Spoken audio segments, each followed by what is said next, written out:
Happy Monday, boys and girls. I hope you had a great weekend. So for the past couple weeks, we've talked a lot about graphs and how they organize the data or the information in a really clear way so we can compare that information to help us make decisions, right? You start with a question and you collect the data, and then you need to organize it so we can read the results super quickly. We've talked about lots of different types of graphs. We've talked about pictographs or picture graphs and bar graphs. Most recently, we talked about pie charts or pie graphs, right? So I'm going to show you some graphs. We're going to review a little bit. And then we'll go on to our new topic, a new type of chart/graph. So can you tell me what type of graph this is? Here's a hint. Yes, very good. This is a bar graph, right? Because the data or information is graphed in the form of a bar, right? It's shown in the form of a bar. The bigger the bar, the more popular, or the more we have of it, right? It has a title, bars, labels, and numbers, so we can easily see, bam, 5 people have fish for a pet. All right, what's this type of graph?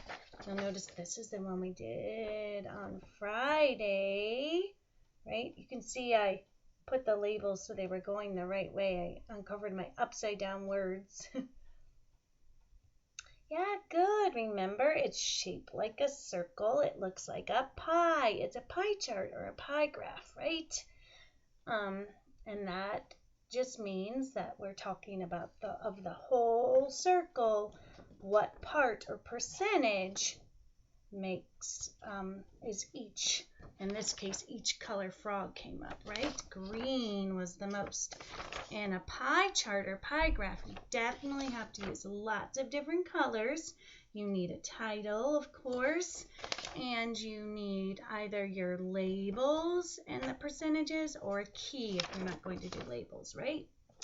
And we also talked about this type of graph. What's this type of graph? Good, a picture graph or pictograph, because in this case, the data is represented or shown by pictures, right? And what do we need in a pictograph? Good, we need a title and pictures, of course. Just like all the other graphs, we need labels, and very important with the pictograph, we need a key. We need to know what each of these pictures stand for.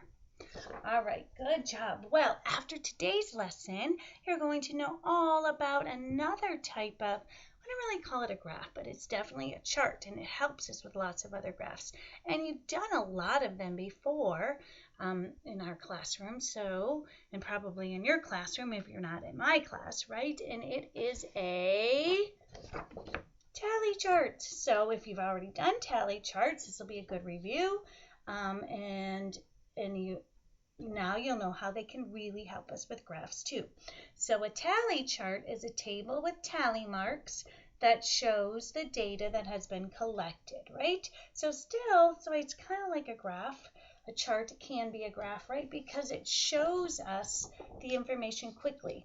We can quickly look and see, right, which one was the most popular. This one doesn't have a title, right? But what is the most popular? Yellow, right? Because it has the most tally marks. You can see when you do tally marks, especially in a chart, it's really important that lining up, right? Just like we always have to make sure that our pictures are the same size or lined up the same way, right? And especially our bars are the same size. If we're coloring them in, the individual bars, same thing with tallies. You have to make sure that you don't start one, go one, and then two way over here, right? You have to do them all evenly spaced, which is kind of tricky for kindergartners, even tricky for grown-ups too sometimes, but that's really important, a tally chart, because it has to be the same size, right? Just like when we did our frogs the other day, our pie graph, right? I said we can't use frogs and teddy bears. Have to be the same size, right? So your tallies have to be about the same size and evenly spaced, right? And do you remember how we do the tallies? Right? This is a group of 10, right? In our class we say 1, 2, 3, 4, number 5 shuts the door. 6, 7, 8, 9, number 10 draws the line. And in my class we like to circle a group of 10 because it makes it really easy. Right away we see that's a 10. All right, so we said that yellow was the most favorite. I'm just pretending the title is favorite color. What is the least favorite color according to our tally chart? Good, pink, right? It only has 2. And just like graphs, I like to put the numbers at the end, but we'll practice that in a minute. All right, so that's a tally chart, right? We're going to practice making a tally chart super quick. And if you look, this is a calendar, and it says September. Good, it says September. And what do you think they kept track of in September? Yeah, they kept track of the weather, right? So we want to use the information from our September calendar and make it into a tally chart. And like all good graphs and charts, we need a title, right? So what would be a good title based on this calendar we have right here? Good thinking. I got a few different ideas. I'm going to say weather in September. Right, you guys all kind of said something, or sunny days, sunny, rainy, and cloudy days. I didn't know if I could fit all that, right? So I'm having trouble even fitting in weather in September in here. So, all right, so that's the title of my graph. My chart, my tally chart, weather in September. So usually when we make tallies, right, we said we have to make sure we keep them the same size, right? So you can go, and I'm going to mark them off so I know that I've gotten them all. So let's see. We had a sunny day, so I go sunny. Then cloudy. Good. And then rainy, 1, 1, 1. What do you think looking at this? See, this is what we should have looked at. Looking at this, is it easy to see what you had the most of? No, it's not easy to see, but we'll see how easy it is to see once we do our tally. So we have one of each. Which do you think is going to win? Make your prediction. All right, let's see. Oh, another sunny. I'm going to make sure I make them about the same. Oh, cloudy. Can you see what I'm doing? Trying to show you, but I want to make sure I do them right. 1, 2, 3. Oh, rainy down here. I'm trying to make them the same size. Ooh, another rainy. All right, this is what we have so far. Oh, if there's 2 sunnies in a row, that helps me. I can go sunny, sunny. So I just have to remember, go sunny. Oh, remember, 1, 2, 3, 4. Number 5 shuts the door. We have to do it like that, right? Oops, that's for next time. Now we have a cloudy, making it in line, and a sunny. I'm going quickly so we can get through. Another cloudy, another sunny. Ooh, another cloudy. Oh, what do I have to do for my cloudy? It's 1, 2, 3, 4. Number 5 shuts the door. It could be a little bit more even, but it's hard when I'm doing that. Okay, rainy. Trying to line it up. Ooh, look at how many sunnies do I have in a row? 1, 2, 3. So I'm going to do those all at the same time. Cross them off and go 1, 2. Oh, 5, 6, 7, 8, 9. Number 10 draws a line. Right? What do I like to do if I have a group of 10? Circle it, right? Because that's easy to see. We made a group of 10. Okay. Cloudy. Rainy. Oh, number 5 shuts the door. 2 sunnies. Sunny, sunny. Cloudy. Rainy. Sunny. trying to go fast. Rainy. All right, what do you see next? What's my next one? Sunny. All right, we have just a few more days. You should know if your prediction was correct. Rainy. One more rainy. One more sunny. Number 5 shuts the door. Then we have a rainy and a cloudy. Oh, those are really close. Wow. So now looking at our tally chart, is it easy to see what we had the most of? Yeah, it's really easy to see. We had the most sunny. We have 10 and 5, which is 15. You know I like to put my totals, right? And then how did you have more, cloudy or rainy? If we lined them up carefully, I did the best I could, trying to look at you and do it right. But you can see I lined it up pretty well. We have more rainy, just one more, right? So we have 5, 6, 7, 8 cloudy and 5, 6, 7, 8, 9 rainy. So you can see how a chart, a tally chart, is really convenient like a graph because we can easily see what we have the most of.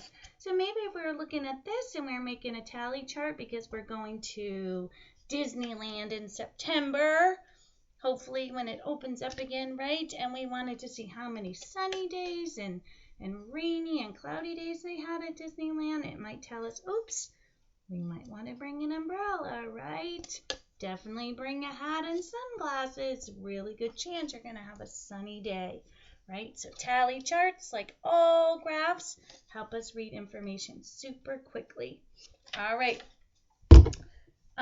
Sometimes we make tallies to also then help us make our graph, which is what we're going to practice right now, right? So we have, I don't know if you can see, it's going to be hard to see, right, these different people. So you're going to have to trust me, right? So let's see. We have, these are all boys. Oh no, it's really hard for me to see. Hold on, I'm going to pause and I'm going to get a different one. 1 second. All right, okay, I'm back. So this kind of, since we were talking about sunny and rainy, these kind of look like all different suns, right? And I think they're easier for you to tell. So with this, it's a little bit easier to see maybe, but make a prediction. What do you think you have the most of? Do it quickly. 1, 2, 3. Which kind of sun? Karate chop it. All right, good. All right, so let's see. We're going to do the same thing. We're going to cross it off and we're going to tally it down here, and then we'll get the totals, right? So let's see. We have one of these, so we tally 1, okay? And then we have one of these, so I'll tally it right here. And then one of these, one of each so far, okay? See, it's really important that we cross it off. Ooh, another one of these, nice. And 2 of these I see, so I'm going to go 1, 2, like that, right? And then, ooh, look at these 3 in a row. I can see those, right? So I tally 1, cross them off. 1, 2, 3, and I mark them here. 1, 2, 3, right? Since we're not using this to compare, because we're going to use this to make a graph, it's okay if mine are a little bit different size. And then we have 1 more of these, 4, 1 more of these, and lastly, 1 of these. So number 5 shuts the door. So you can see sometimes when we have so much information, it's helpful to make a tally first, and then it's easy to see, oh, how many do I color in? 4, easy. 1, 2, 3, 4. Good. And then how many were this kind of sunshine with the triangle rays? 3. 1, 2, 3. And finally, how many had the rectangle or trapezoidy looking rays. Good. We know when we see that it's number 5. Shuts the door. So 5. 1, 2, 3, 4, 5. Very good. Now we should have something that says, first of all, what kind of graph is this? What kind of graph? We used our tally marks, our tallies, to help us make what kind of graph? What's this? I know, and I just kind of scribbled. I could color in better. That might help you know. Yeah, it's a bar graph, right? Because each individual bar makes one big bar. So we have a bar graph. We have our labels, right? Our labels are pictures, right? And that definitely helps us kinders, because I don't even know. That'd be really hard to fit in. Like squiggly rays and triangle rays and trapezoid rays, right? So sometimes it's okay just to have your picture for your label.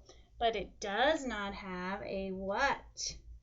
Doesn't have numbers. Oh my goodness, how am I supposed to know? We better do numbers. 1, 2, 3, 4, 5. We better put our numbers on our graph. Now it's easy to read.